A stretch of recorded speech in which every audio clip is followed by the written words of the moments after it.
Good afternoon and good evening, everyone, depending on which time zone you're in. For all of you attending the PKD Connect conference for the first time, thank you for joining us. For those of you who've attended before, we're glad to have you back.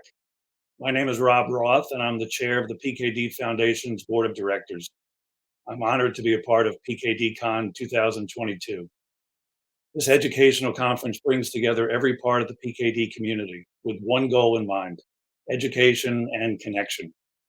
This weekend, the Foundation and PKD experts will provide you with information, research, resources, and networking opportunities.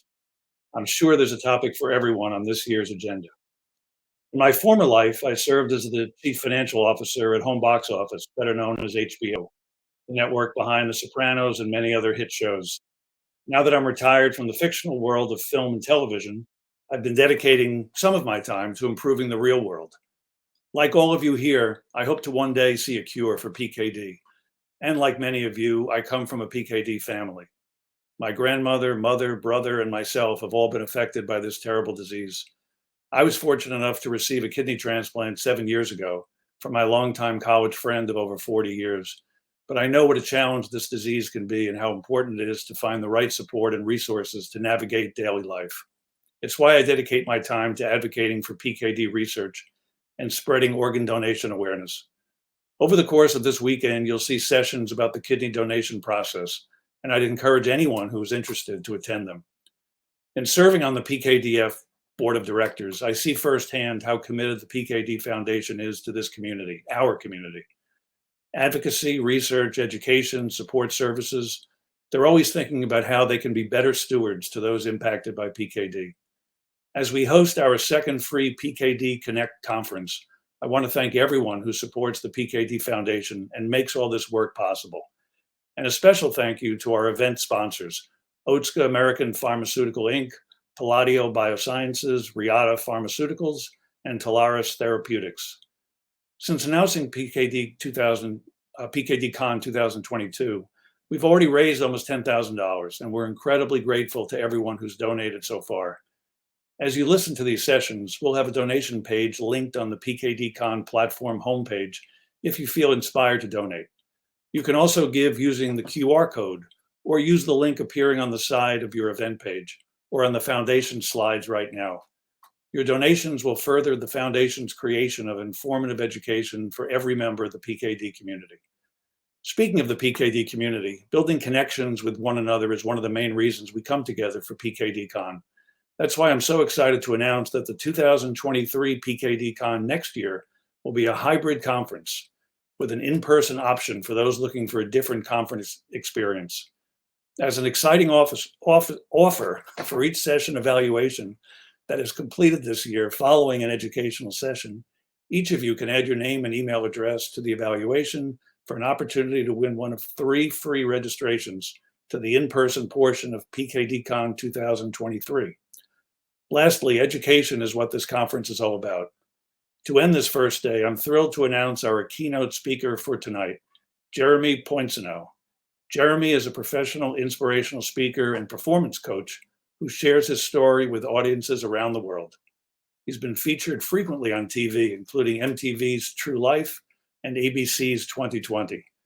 CNN.com has called him one of the best golfers in the world, just not in the sense you might be thinking. ESPN.com wrote about Jeremy's experience meeting and inspiring Green Bay Packers quarterback Aaron Rodgers, who now follows Jeremy on Instagram and Twitter. Through a little bit of storytelling today, Jeremy hopes to provide perspective and share how we can all use the inspiration around us to become stronger. Get ready to be inspired as we welcome Jeremy Poinsino. Awesome. Rob, thank you so much. What a lovely introduction. Thank you so much for sharing your story. And I have HBO at home, and I had no idea that stood for Home Box Office. So you stumped me, and I'm assuming many others who are on right now.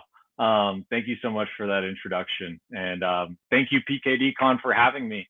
I look forward to sharing some stories with all of you, like Rob said, sharing stories, hopefully inspiring you and getting us to think a little bit differently about things. And then afterwards, we're going to open the floor up for Q&A. So if you have any questions that come to mind during my presentation, please type them in, and Rob and I will do a Q&A at the end. And I hope we have a lot of fun together. So thank you so much for having me. A young boy and his father are walking along a path in the forest, and they come across a large branch on the ground. The boy looks to his father and says, "Dad, do you think I can move that branch?" The father says, "Yes. If you use all of your strength, I think you can." The young boy tries to move the branch.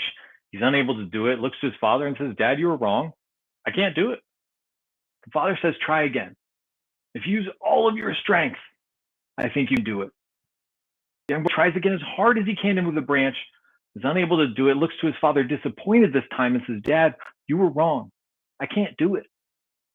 The father says, "Son, I advised you to use all of your strength. You didn't. You didn't ask for my help." Like the young boy in the story, I grew up thinking that I needed to be independent to be successful. I thought the key to success was by being independent, getting things done on my own, and never, ever asking for help. As a teenager, I gradually gained my independence. I got my driver's license, got to go wherever I wanted, whenever I wanted. Graduated from high school, went off to college where I lived in the dorms, joined a fraternity and studied. Sometimes I didn't really study that much. The next year, moved to an apartment off campus with a group of friends, got a part-time job, paid bills, went grocery shopping, and cooked. If you include Top Ramen, I mean, that's really all I was cooking at that time. I really wasn't cooking more than that. But everything in my life was trending in the right direction. Everything was going great. One day when I was a 19-year-old sophomore at San Diego State University, I remember walking around on campus with a group of friends and noticed that I had to squint to read a sign. For me, that was abnormal because I had perfect 20/20 vision my whole life. So I did what any other 19-year-old in college would do in that situation. I called my mom. I said, "Hey, Ma, I think I need glasses or contacts. I'm not sure which. Can you set up an optometrist appointment? Let me know when it is. Call me back. Love you. Bye." That's how I talked to my mom. I went and saw the optometrist the day before Thanksgiving, and he ran the normal tests on me. I'm sure you've done it. What do you see better with? One or two? Two or three? And everything was routine until he had me cover my left eye. When I covered my left eye, I couldn't see anything on the eye chart. I couldn't even see the big E. And I thought, okay, maybe I'm going to need some thick glasses. But I thought I could get some thick glasses, go back to school, still be accepted by my friends. Not a problem. But the optometrist wasn't as optimistic as I was. He said, "Jeremy, I'd like to run some more tests on you. I need to call your parents in, and we need to discuss what's going on." I go take some more tests, go back in his office. Both my parents are sitting in the room. He says, "Jeremy, I think you might have a brain tumor." On Thanksgiving Day, I went and got an MRI done to check and see if I had a brain tumor. And thankfully, found out I did not have a brain tumor. But over the next few months, my family and I went on what we call a medical mystery tour, where I went and saw multiple different doctors and was misdiagnosed with several different disorders. And in this 2-month span, my vision drastically deteriorated. And it spread from my right eye. In a matter of months, it went to my left eye as well. And it went from perfect 20/20 to where it is now. I am now legally blind with no central vision due to a rare genetic disorder I had no idea I had, called Leber's hereditary optic neuropathy, or LHON. LHON happens to 1 in 50,000 people. Only about 100 people in the US are diagnosed with it each year. And it unfortunately has no treatment and no cure. To put my vision in perspective for you, what does it mean to have no central vision? If you could for me, please, put one hand on top of the other and put them directly in front of your face and look around the room you're in right now with your hands directly in front of your face like that. Next slide, please. That's what my sight's like all the time. To somewhat be able to see my computer screen ahead of me, I got to look above, below, or to the sides. But everything I look directly at is completely blurred out. on the screen is a good depiction of what my sight's like. On the left is perfect 2020, what I had the first 19 years of my life. And on the right is what my sight's been like the last 13 years now. Because of this, I'm no longer able to read without extreme magnification or assistive technology. Imagine going on a date with someone you're trying to impress, and you have to ask them to read you the menu like you're 5 years old. I'm no longer able to drive. I had to hand my car keys over to my parents at 19 years old and forfeit the independence of driving. And I'm no longer able to distinguish faces. So you know how hard it is to know someone for years, and now every time you see them, you have to swallow your pride and ask who it is because you're unable to recognize them. I mean, and especially during this time with COVID and social distancing, for someone who's legally blind and unable to see that far, 6 feet apart, I'm unable to recognize anybody at that point. And it makes talking to someone from afar a definite challenge. All of a sudden, this happened to me, 19 years old, out of nowhere, and I was devastated. I was depressed. I thought, why me every single day for months? I didn't know that you could go legally blind in a matter of months at 19, and there wasn't some type of a shot, a pill, a surgery, something that could fix it. I just couldn't comprehend it. At this time, I took incompletes for my 5-class schedule at San Diego State, and I went back to my parents' house, where I pretty much resided on the couch in their living room. And I complained and sulked about my situation every single day. And I was sleeping in on that couch every day until noon, 1 in the afternoon, which for a teenager is not that abnormal. We like to sleep in. But I was doing it every single day. And my dad came up to me one day. He said, Jeremy, you should wake up earlier. Try and get your day started sooner and be more productive. Maybe that will help you be happier. And my response was, Dad, when I'm sleeping, in my dreams, I see 2020. I see perfectly fine. I can drive. I can see my friends from across campus. Everything's the way it should be. When I wake up, I'm legally blind. Where would you rather be, Dad? Where would you rather be? And that's the tough world I lived in, where I would rather be sleeping in a dream state where I could see than wake up and be hit with this harsh reality of being legally blind again. During this time in San Diego, where I'm from, there's a big news story going on. An F-18 plane crash landed and destroyed a couple houses. The pilot, the only one in the plane, ejected safely, and he survived. But from the wreckage, 4 people died from this accident. It was a man's wife, his mother-in-law, and his only 2 children were the only 4 people to perish from this accident. And for some reason, while I was on that couch in my parents' living room, I had the news on TV. And they held a press conference for this guy. And he came up to the podium, bawling his eyes out, crying. And he said, if anyone knows how to deal with this type of tragedy, please help me.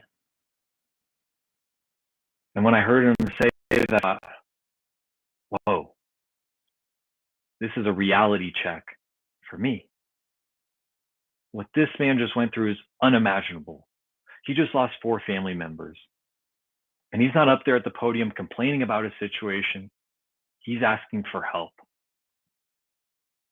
And so I decided from that moment on, I would no longer complain about being legally blind. Did I like what happened to me? Absolutely not. But I was going to do the best I could to go day in and day out, focus more on what I had rather than what I'd lost, and move forward with that. He provided me with a lot of perspective. I think that's something that we all need to maintain during these challenging times, is to maintain perspective on our situation. And that's what he did for me. At this time, school for me was an afterthought. I didn't want to go back to San Diego State. I had a good year and a half. I had a lot of fun. I didn't want to go back to school. I thought the easiest thing for me to do and the best thing for me to do was to drop out. I wanted to drop out because I didn't want to deal with all the awkward moments that were definitely going to arise about now suddenly being legally blind. I didn't want to have to share the story with every single person.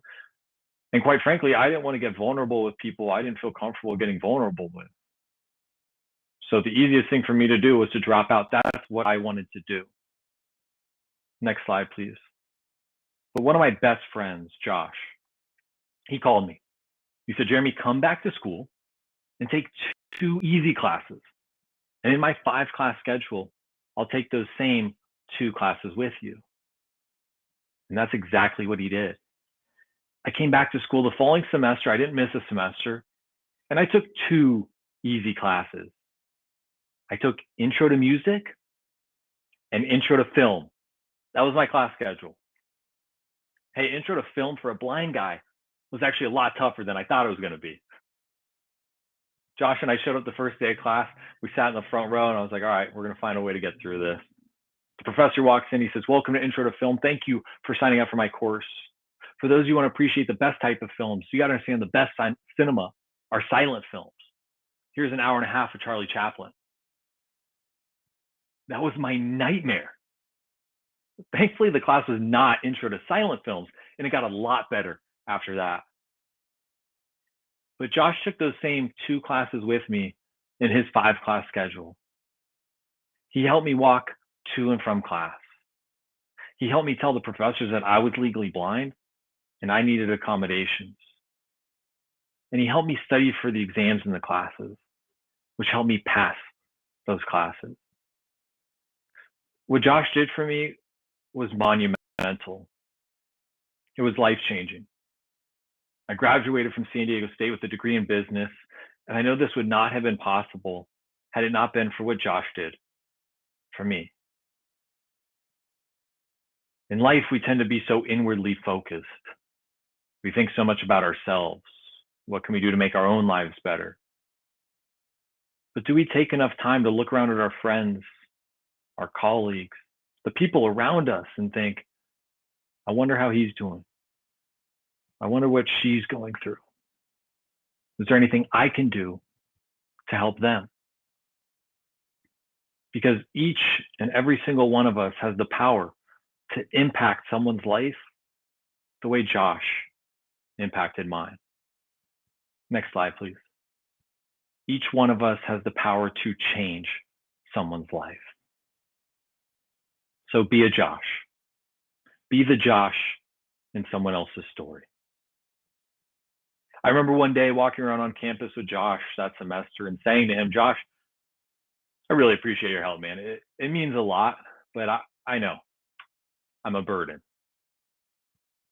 And I'll never forget his response. He said, Jeremy, you're not a burden. You're a blessing. And I thought, what the heck is he talking about? What could he be getting from this? At that point, I thought I was the only one benefiting from our friendship and our relationship. But the first time I realized I might not know everything when it comes to this. And maybe there's something here that I'm not fully seeing. Being diagnosed with a rare genetic disorder was especially tough.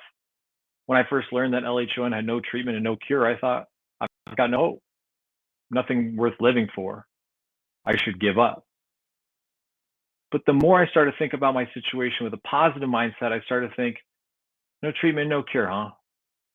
Well, it's given me a purpose in life now and shoes to fill, to do everything in my power to help raise as much money and awareness to help find a cure for LHON as possible. So my roommate at the time I lost my sight, Mark, he and I were talking one night and we said, why don't we create some type of a fundraiser to raise money and awareness to help find a cure for LHON? Mark said, I've always wanted to do some type of a fundraising walk. Why don't we do that? I said, you don't need to see to walk. I could do that. He said, I've never been to Seattle. Why don't we do a walk from San Diego to the Space Needle in Seattle? Do a little bit of research, find out that's 1,200 miles. I said, dude, no way. I enjoy walking. It's nice. I don't want to go that far. Let's do something shorter, please. So we kept bouncing different ideas off of each other. And at this time, I learned about tandem cycling. You know, those cool double bikes where there's two people on a bike, where someone who's blind or visually impaired can be on the back of a tandem and participate in bike rides that way. So I came back to Mark. I said, Mark, why don't we do some type of a fundraising bike ride? He said, great idea. Let's go San Diego to Seattle. No, again, I don't love cycling. We haven't even done this tandem thing yet. Let's try to start small, please. We ended up creating our own fundraising bike ride, and we call it the CURE ride. It's an acronym. It stands for Cycling Under Reduced Eyesight. It's a 4-day ride from Santa Barbara, California to San Diego. It's 240 miles, much more manageable than San Diego to Seattle would have been, that's for sure. And in our first year, we had 4 riders raise just over $3,000. The ride has grown in size since, and it's a tight-knit group. My closest friends from college to 25 of us do it every year. We did it 11 years in a row, and it helped raise over $350,000 for LH1 research. And that's not just a drop of water in a large bucket. That's helping making an impact for finding treatments for this rare genetic disorder.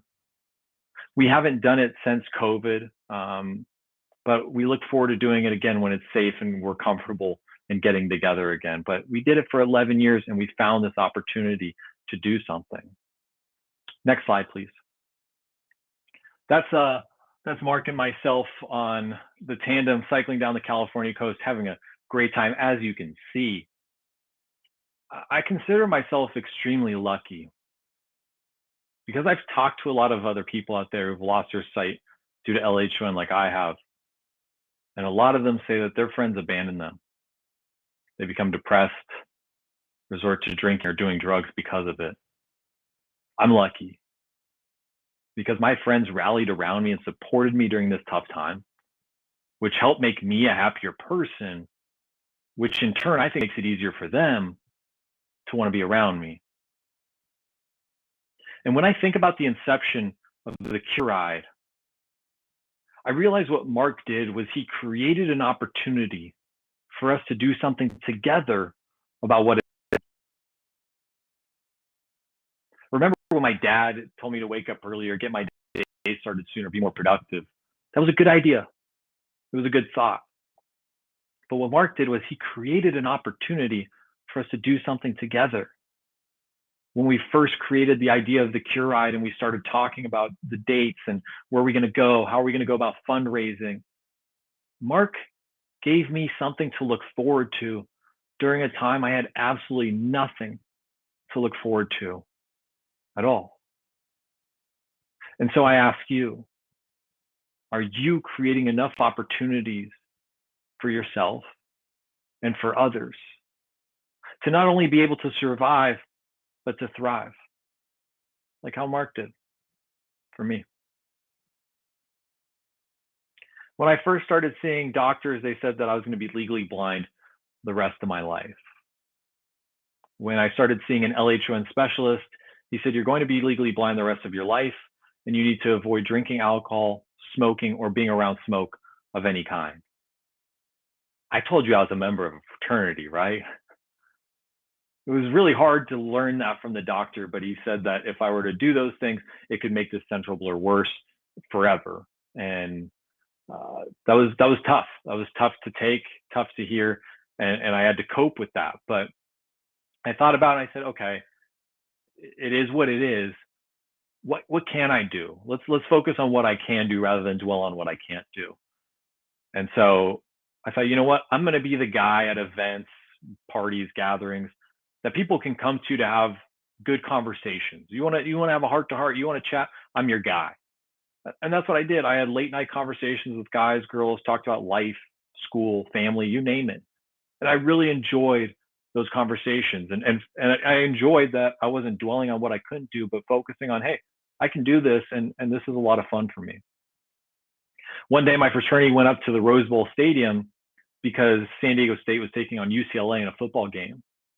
We got there early to tailgate, of course. And while my fraternity brothers were partaking in, let's just say, extracurricular activities, I was off to the side, sitting down, having a conversation with another fraternity brother. And I noticed in my periphery that there was a girl standing there. I stood up, I offered her my seat. She sat down. Next slide, please. And that's the first time I met Ellen. Ellen and I started chatting and really hit it off. And it was the first time I was talking with somebody where I immediately told them that I was legally blind. I felt extremely comfortable with Ellen, and within a minute told her, hey, you know, I'm legally blind, right? And I didn't do that with anybody up until that point. I was still really self-conscious about it and anxious and nervous to even share it. So I felt really comfortable with her. We really hit it off, and we started dating not too long after that. Early in our relationship, we went on a lunch date and we both got salads, and we're really enjoying each other's company. And I'm trying to get something on my plate and I'm not able to get it. And I ask her, I say, hey, Ellen, what is this? And she's not talking, her mouth's full, and I respect that. That's fine. And I finally puncture this crouton. I put it in my mouth and I bite down. Right as I bite down, Ellen yells, no, no, no, that's a pat of butter wrapped in foil. Right as I bite down, I feel this sharp shooting pain go from my teeth to my brain, and I'm just in pain. I'm in extreme pain. And not only am I in pain, I'm extremely embarrassed. I'm extremely embarrassed because if I was fully sighted, I wouldn't do that. And then I start to go down this rabbit hole of thinking, why is Ellen even putting up with this? Why is she dating me? Why? There's got to be better people out there for her than me. Why is she dealing with this? But she never cared. She didn't mind. When her roommates would ask her, what's it like dating a legally blind guy? Do you really have to do all the driving and you have to read in the menus? Like, really? She never cared. Walt Whitman said, and maybe more famously, Ted Lasso said, be curious, not judgmental. Be curious, not judgmental. We tend to judge people off of this much of what we know, when there's all of this we know nothing about. When we ask why, do we ask why with judgment behind it or with genuine curiosity? Next slide, please. Ellen and I got married 4 years ago, and I'm extremely lucky and grateful to have her as my wife, my best friend, my partner. And I've learned so many things from her, from our relationship and our time together. But one of the things that she's taught me, and I hope that I can relay to all of you, is to learn to be a little more curious and to be a lot less judgmental. Growing up, I was an athlete. I loved sports. My favorite sport was golf. We can argue about whether or not that's a sport. That's a fair debate. I played 3 years varsity in high school, and I played every Sunday from when I was 12 till I was 17 with my dad. It was our bonding time, our ritual. It's how we became so close. If I beat my dad on a Sunday, I'd give him a hard time the whole next week. Better believe it. If he beat me, I wouldn't stop hearing about it from him. So that's how my dad and I became such good friends. I was especially devastated after losing my sight to think I could never play the game I love ever again. My mom, who's incredible, she came up to me one day. She said, Jeremy, there's such thing as the USBGA, the United States Blind Golf Association. And these golfers play in tournaments all over the world. And I thought, Mom, that's really cute. But how do blind people play golf? I thought she was kidding. I thought she was cracking a joke to boost my spirits. But there is such thing as blind golf, and they do have tournaments all over the world. Now, you can't go drop me off at the local golf course and say, go have fun, Jeremy. I'd be lost. But every blind golfer has a guide, someone who helps them out on each and every single shot. And for me, that was an easy choice. Next slide, please. My dad. My dad is my guide in every competitive round of blind golf that we play in. What we do, as you can see in the photo, is my dad points in the direction we want to hit the shot. I try to envision where he's pointing. I have no idea where he's pointing. I step over the shot, and from behind, he looks at my feet and says, go a little more right, a little more left. Okay, you're good. I hit the shot, and we do that the whole way around the course. Our first tournament together was in California, and it was an interesting experience. There's a lot of bickering back and forth between my dad and I, because I see it as I've got some perks to this, believe it or not. I see it as for every good shot I hit, it's all me. I'm the man. And for every bad shot I hit, it's my dad's fault. I've got someone to blame it on. I think it's great. He and I don't really see eye to eye on that, but he'll come around eventually. He'll learn one of these days. He's smart. He'll learn. The next tournament we played in was the National Championship of Blind Golf in San Antonio, Texas in 2009. Now, let me explain to you something about blind golf. In blind golf, there are 3 different sight categories. So we all know that 20/20 is perfect sight. There's the B3 sight category, which is worse than 2200 vision, which is legal blindness, to 2600 vision. There's the B2 sight category, that's my sight category, which is worse than 2600, but not totally blind. And then you have the B1s who are totally blind. They can't see a thing. So in the first round of the national championship, my dad and I were paired with a B1. Someone who's totally blind, can't see a thing. His name is John Casolo. John's half my size. He's 80 years old. He's from Connecticut, and he's always got his guide dog, Hallie, with him. I think I do a pretty decent job describing him, but I think a photo does him more justice. Next slide, please. That's John Casolo. He's the man. So in the first round of the national championship, my dad and I are paired with John. Now, let me explain to you something about golf for those of you who might not know. In golf, you want to shoot the lowest score possible. The lowest number is the best. So anything under 100, that's good. That's good. 101 to 125, it's not really good, but it's not horrible. We can get better. 126 to 150, you should probably practice more. Take some more lessons. You shoot anything over 150, 151 and above, you should sell your clubs on eBay and pick up a totally different sport. PKDCON, I'm just trying to be honest with you. If you're shooting over 150, golf is probably not for you. So in the first round of the national championship, my dad and I go out and we shoot a 97. I was livid. I said, Dad, you lined me up wrong on so many different shots. On the third hole, the tee shot that went out of bounds, that was all your fault. The fifth hole, the bad chip shot, again, all you. And the eighth hole, the 3-putt, I'll never forgive you. Walk away, leave me alone. Well, don't go too far. And we kept bickering back and forth. John Casolo came in, and John shot a 324. He shot a 324. That's astronomically horrible. I don't care if you've never played golf in your entire life. You could go out tomorrow and beat a 324. That's how bad that is. I go and shake John's hand after the round. I said, John, it was nice playing with you. He said, Jeremy, it's just a game. Enjoy yourself. And I thought, it's just a game. Enjoy yourself. What an idiot. Not him, but me. All of a sudden, I think, here's another reality check. Here I am. Yeah, I'm legally blind, but I can still see some. I shoot a 97, and I'm mad at the world arguing with my dad. Here's John Casolo, who's totally blind, can't see a thing. He shoots a 324.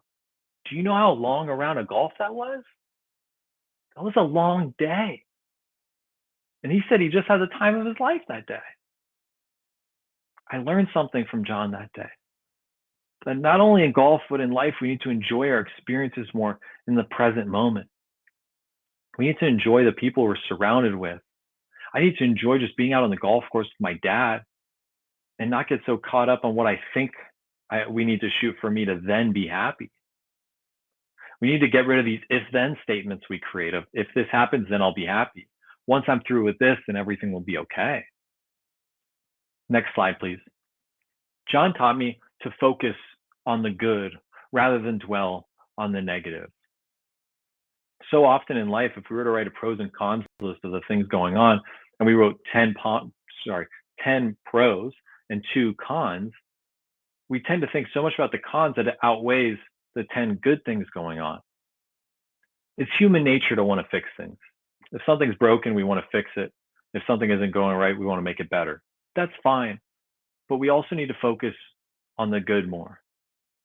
Now, I don't expect you to see this slide, hear what I just said, and all of a sudden you're focusing on the good now. Way to go. It's not just a flip of the switch. It's not that easy. I wish it was. But it's a muscle. It's something, it's a practice. It's something we can build and get better at. And what I do and what I'd recommend you do is when you wake up in the morning, start tomorrow, write down or think about at least 3 things you're grateful for. And write down or think about at least 1 thing you look forward to doing that day. And before going to bed, write down or think about at least 3 other things you're grateful for. And write down or think about at least 1 thing you enjoyed doing that day. If you can put that into practice and do that day after day, you'll notice that you start to focus on the good more rather than complaining and dwelling on things that aren't going well.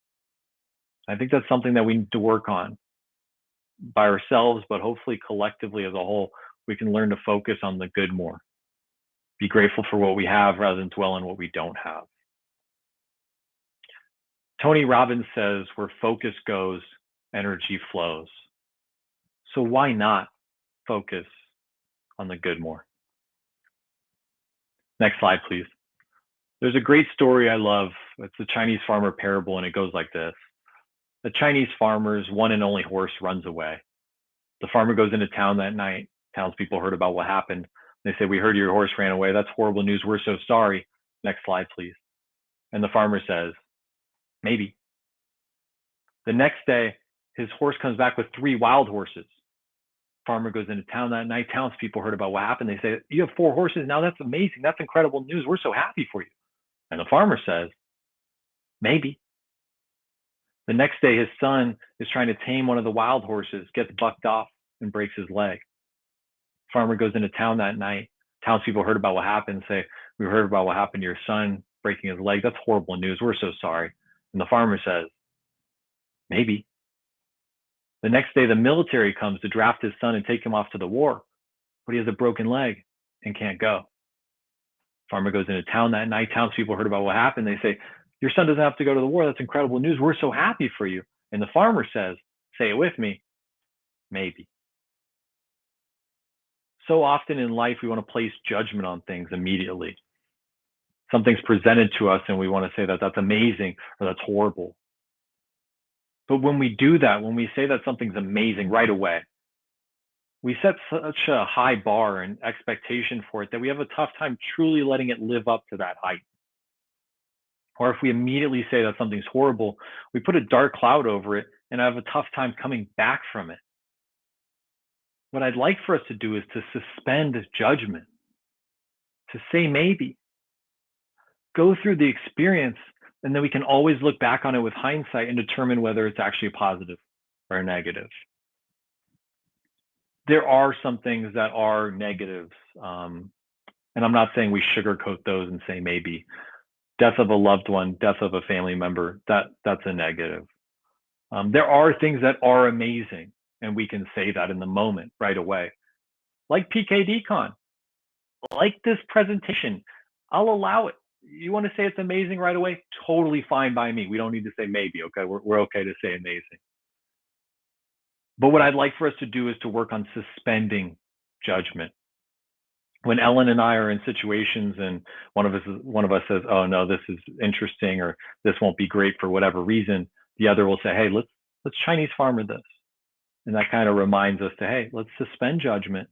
We'll go through the experience, and then we can always look back on it with hindsight and determine whether it was actually a positive or a negative.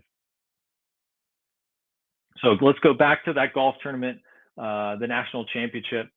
My dad and I, for the second round, the final day, got paired with someone other than John Casolo. And I said to my dad, Dad, let's play more like John, and let's not argue as much. And let's see how that works out. We ended up shooting an 88, shot 9 shots better than the first day, tied for second, lost in a playoff, and finished third. The next tournament my dad and I were invited to play in was the World Blind Golf Championship in England in 2010. Yes, there's such thing as a World Blind Golf Championship.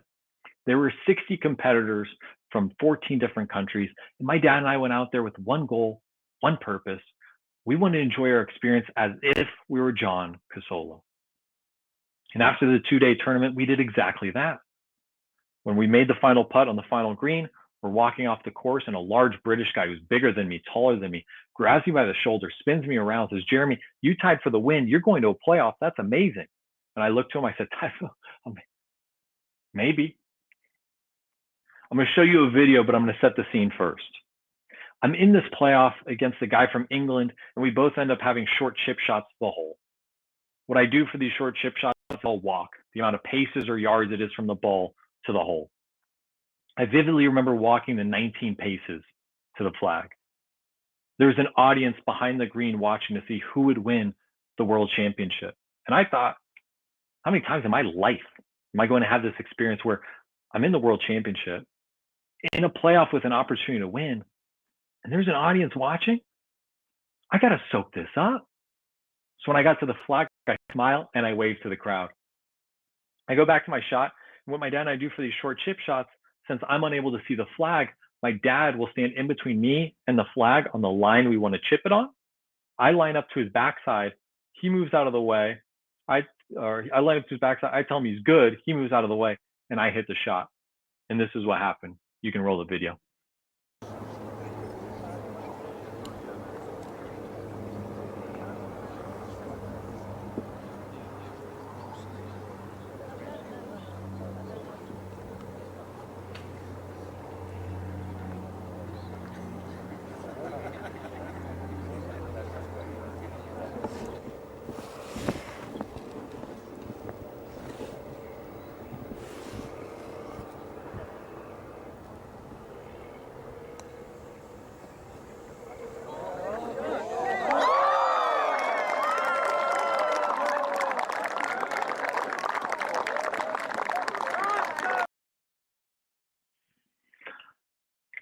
You're all muted, so I'm just imagining you screaming and applauding at your computer screen. So thank you very much. I feel the love. I appreciate it.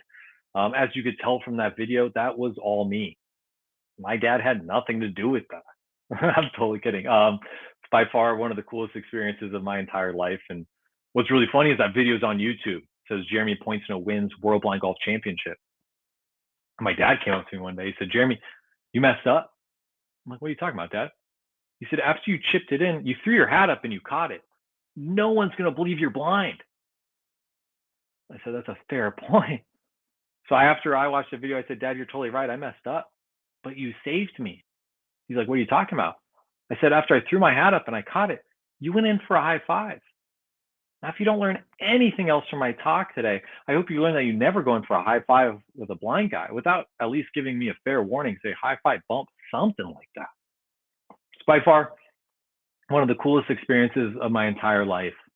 And what's especially cool is if Jordan Spieth wins the golf tournament, it's congratulations, Jordan. How does it feel? Whereas I didn't win the world championship. My dad and I did together as a team. And we get to share that bond and that experience together forever.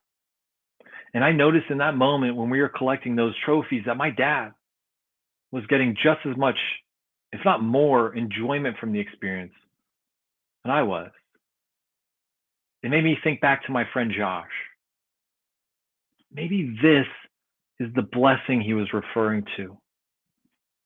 Maybe the gift is something far more meaningful, far more powerful than independence. Next slide, please. Maybe the gift is seeing the power of interdependence. My dad and I can live separate lives from each other independently and be perfectly fine. But with his eyes and my golf swing on the golf course, we make a formidable team. With interdependence, I want us all to be more comfortable in asking others for help and offering to help those around us. Think about how it makes you feel when someone asks for your help. I feel special, wanted, needed. Why do we rob others from feeling those feelings? Why are we afraid to ask others for help? because we're afraid of being vulnerable, coming off as being too dependent, or not seeming self-sufficient. Independent thinkers think, I don't need anyone's help, I've got this. Whereas interdependent thinkers know that it's not a matter of need, but an opportunity to work alongside others to work smarter and more efficiently toward the common goal. To help you implement interdependence in your life more, I created what's called the C method. Next slide, please. C is an acronym, and with it, it starts with seek help. I think it's the hardest of the three, but we need to be more comfortable in seeking help. When we refuse to seek help, we limit our ability to be successful. We limit our ability to connect with others, and quite frankly, we limit our ability to be relatable. Second is embrace help. When someone offers to help us, I think the most common reaction is to say, no, I've got it, thanks. But I'd like for us to take a pause before saying that next time. When someone offers to help us, I'd like us to pause and think, you know what, could I take them up on their help? If the answer is yes, take them up on it. If the answer is no, think, well, could I learn something from this? Or could they learn something from helping me with this? And if the answer is yes, I recommend taking them up on it, because it's a shared experience. You might learn something you might not have expected. They might learn something that's going to help them in perpetuity. So embrace help when you can. Not easy, also not easy. But then finally, extend help. Offer to help those around you.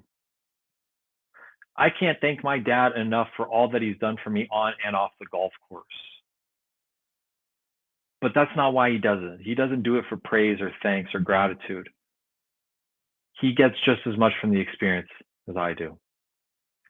I'd like for us to leave my presentation, go on tomorrow, go on beyond this, and embrace interdependence in your life. Seek help, embrace help, and extend help as often as you can. Because if you do it with the right people, at the right time, in the right way, it makes a world of difference. When I think about interdependence, I think about my dad and me on the golf course. I think about my mom in finding blind golf and allowing me to pursue my passion again. I think about my loving wife, my incredible wife, Ellen, and the interdependent relationship we have. I think about Mark and creating the opportunity of the Cure Ride for us to do something purposeful and meaningful in our lives together. And I think about Josh, who helped me get back into school to be able to continue on and graduate. There's a great African proverb that says, if you want to go fast, go alone. If you want to go far, go together. And that, my friends, is the epitome of interdependence. Since winning the World Championship, I've had some phenomenal experiences and opportunities. My dad and I have gone on to win a total of 3 world and 8 national blind golf championships. And the best part is that we're able to share those experiences together. As Rob mentioned in the introduction, I was filmed and featured on an episode of ABC's 2020. That's kind of ironic. I've got way worse than 2020 vision. I don't know why they wanted me on the show, but it was a great experience and I'm glad I was a part of it. And I keep saying these things that were one of the best experiences of my life, but by far the best experience of my life. Next slide, please. 18 months ago, a year and a half ago, Ellen gave birth to our first child, our son, Palmer. I'm a golfer. You can guess where that name came from. But I think the greatest title in the world I've ever had is dad. And being Palmer's dad has made me empathize with my dad and why my dad will travel around the world with me, guiding me on the golf course without even hitting a golf shot himself. I love being Palmer's dad, and I love seeing how dependent he is on Ellen and me. And I love seeing him slowly gain his independence. It's really fun to see. And then I look forward to him seeing beyond independence and embracing interdependence. Because you better believe when he turns 16 years old, his legally blind dad's going to force him to drive him wherever he wants. But in all seriousness, I look forward to seeing him embrace interdependence in his life as well. If you were to come up to me after my presentation, if you were to say to me, Jeremy, I've got something that will give you your sight back. Do you want it? I would say no. I'm okay. I'm happier today at 32 years old and legally blind than I was at 19 years old and fully sighted, because I don't take as many things for granted anymore. I focus more on the good, like this peripheral vision I do have, rather than dwell on the negative, like this central vision I don't have. And I love being a professional, inspirational speaker and performance coach, traveling the world, sharing my story to inspire audiences by providing perspective and helping them see the power of interdependence in their life. Because let me tell you, when we learn that alone we are limited, but together we are limitless, it opens our eyes to see things we may have never seen before. And like the young boy in the forest with his father, I'd like for you all to learn to use all of your strength to be strong, strong enough to ask for help. And like the wise man John Casolo once said, it's just a game. Enjoy yourself. You can go to the final slide. Thank you very much. Thank you so much for having me, PKDCON, and Rob and I are going to do some Q&A, and I really enjoyed this and look forward to doing some Q&A. Please, I'm an open book if you can't tell, and fire away with any questions. I really enjoyed this time with you. Thank you. That was great, Jeremy. I'm tempted to say it was amazing, but I guess I'll have to say for now, maybe. No. I said you could say amazing. With the presentation, please, amazing is perfect. All right, we'll stick with that. As you said, you are certainly willing to take any and all questions. So we have a few that have already come through. Let me start. First one we have, do you feel your experience would have been different if you had become legally blind at a different age? That's a really good question. It's interesting. I met a gentleman who lost his sight due to the same condition as me.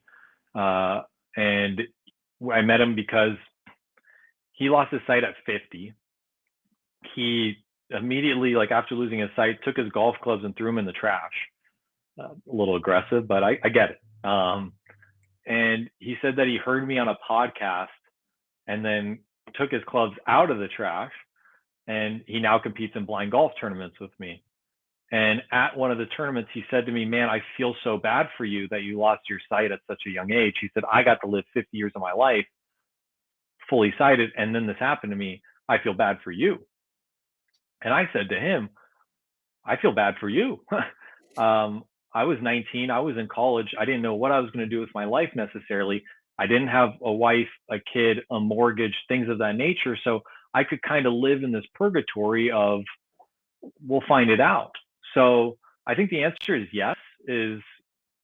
Thankfully, I was kind of in this gray area of, you're in college, figure it out. It's okay. I can take 2 classes in 1 semester and it's not that big a deal. If it happened to me right now, I think it would be a different situation. But I do think that if you have the right people surrounding you, it expedites the process. It gets you to acceptance faster than if you don't. And without Ellen, my parents, my siblings, my friends, whether I had it happen to me at 19 or 50, I don't think it would have made much of a difference. But by surrounding yourself with quality people, I think that's more important than anything else. Okay, next question relates to your suggestion about the list at night. When you write your list at night of the 3 things you're grateful for, what themes do you see show up most often on your list? Yeah, it kind of ties into the first one. It's people, it's family, it's friends, it's my wife, and I think it's okay to repeat these in that I won't, when I do the 6, right, 3 in the morning and 3 at night, I don't do the same thing in the morning that I do at night. I keep them different, but I notice that it's people more often than anything else. So, it's going to be Ellen, Palmer, and someone else, and I'll go beyond 3 if that's where how I'm feeling that morning or night. But I'll list them out, then I'll list something else out at night, and then couple of days later, I'll repeat Ellen again because, man, she stepped up and helped me out with something, or she stepped up and did things with Palmer that were amazing. So for me, it kind of all comes back to people. So in that area, reruns are okay.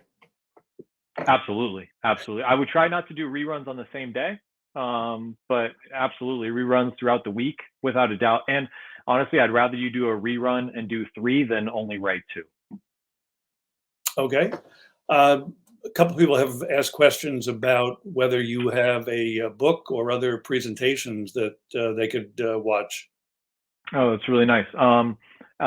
So I think on the final slide, I had a thing where if you want, I have a newsletter that I send out every other week. It's called Points, the first 6 letters of my last name, Points of Perspective.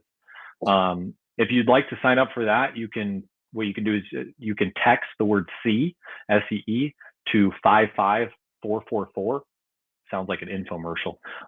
But if you text that, then you can you just send your email address and you're in my email list. And I send out kind of short story, a short thought, short essay every other week. That's either inspirational, thought-provoking, something to provide perspective. And I do that every other week. I have a book outline. I have I have all the things for a book, but I was working with a book agent, and he said to me that COVID kind of upended the book industry. And he said, until I have over 20,000 Instagram followers or 10,000 people in an email list, he cannot get my book published traditionally. So the answer is no, I do not currently have a book. I do send out that newsletter, and it's a good way to keep in touch. So I just had one come out this Tuesday. The next one won't come next week, but the one after. And if you sign up for it and you receive them, you can reply to it and tell me what you think. Did you enjoy it? Did you not? What did you learn from it? And it's an easy way to kind of keep in touch too. So my social media, LinkedIn, Instagram, and those newsletters, like the main ways to kind of keep in touch with what I'm doing. And when the book comes out, it will happen eventually. I will definitely let you know through those forums. I expect a signed copy in the mail. Oh, sure. I will send you a signed copy for sure. I'll make that happen. Okay. Next question. And a number of people have used the word amazing, so I don't want you to think that you're not getting rave reviews. That's super nice. I can't see the review, so please tell me that. I appreciate it. Thank you. Question. Do you ever share your story with children or teens with special needs? That would seem like that would be a great audience for your message. I have. I've been speaking professionally for over 8 years now. And I've spoken to middle schools, high schools early in my career. I don't really focus on it much now in this stage of my career. Doesn't mean I don't do it or I don't have the willingness to do it. But I do a lot actually with the LHON community, the disorder I have. Every other month, I host a Zoom call with LHON teens, so really anyone 13 to 18, and then LHON adults, young adults, and that's anyone 19 to 29. And we do that every other month, and it's just the ability to kind of have, like you're doing with PKD Connect, it's the ability to connect, and really there's a difference between sympathy and empathy, in my opinion. And when I would share my story to Josh or Mark and my friends who are fully sighted, they could sympathize, but folks who have lost their sight due to LHON like me, they can empathize because we know what it's like to be socially distant during COVID and struggle with seeing things and telling people, sorry, I'm unable to see that far. Can you explain it to me more? And it's so that's what I do currently is kind of host those types of things for sure. Well, I think your message really resonates. I know it does with me. You mentioned about having your Josh. As mentioned before, I had my Stuart, who was Cool. my college friend, and really came through for me in being a living donor. And otherwise, I'd be on dialysis and probably would have a lot of other health-related issues to deal with. So I know it's something that probably a lot of us in the audience can relate to. Yeah, But I you said appreciate Stuart did that appreciate the message. 7 years ago. 7.5, yeah, and Yeah, my donor and I are both doing well health-wise, so that's good. the best outcome possible. Yeah, without a doubt. Like you said, Josh, Stuart, there's so many people like that, and I don't think they get highlighted enough. But there's so many of them out there, and we got to surround ourselves with as many of them as possible. Exactly. So I think we can wrap things up for tonight. Again, thank you everyone for the great questions, and thank you, Jeremy, for the wonderful presentation, amazing presentation. Uh, Thank you. Please join us again tomorrow for more breakout sessions, patient roundtables, and a research update from the PKD Foundation. Have a wonderful evening, and thank you again for joining us tonight.